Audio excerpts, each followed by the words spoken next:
Start. You can start. You must say, like the movies. And cut. Oakdale has this way of leaving an indelible impression on you. Whether you went to school here, or your son currently does, or whether you stand looking in with pride and admiration from the outside. This place makes its mark. The name Oakdale might mean something different to each of us, but to all of us, it stirs something inside. Something to be proud of. Something to be part of. Oakdale het 'n groot invloed gehad op wie ek is vandag.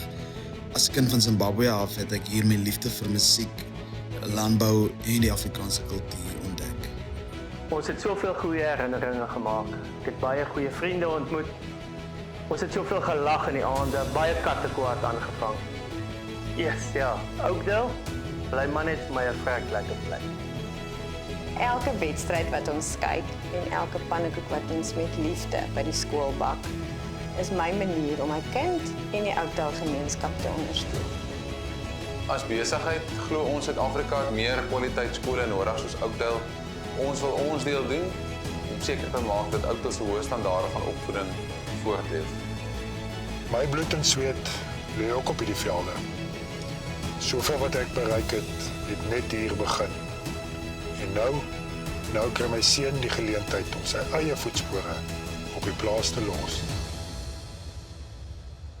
Die ou klub is vir almal wat hulself vereenselwig. En die waardes van die skool en die manier waarop die skool dinge doen. Die jaarlikse ledegeld word in oorleg met die skool se bestuur aangewend. Hier aan te sluit by die klub is 'n manier om my dankbaarheid terug te gee aan die skool wat bygedra het tot jou vormingsjare en wie jy vandag is. Ook wie jou seun eendag gaan wees. Jy graag wil hê Suid-Afrika se toekoms moet bly. Deur by die klub aan te sluit, kry jy die geleentheid om deel van iets groter te wees, om te behoort en om die wonderlike nalatenskap van wat dit beteken om 'n Oakdaler te wees, om dit te ervaar en te laat voortleef.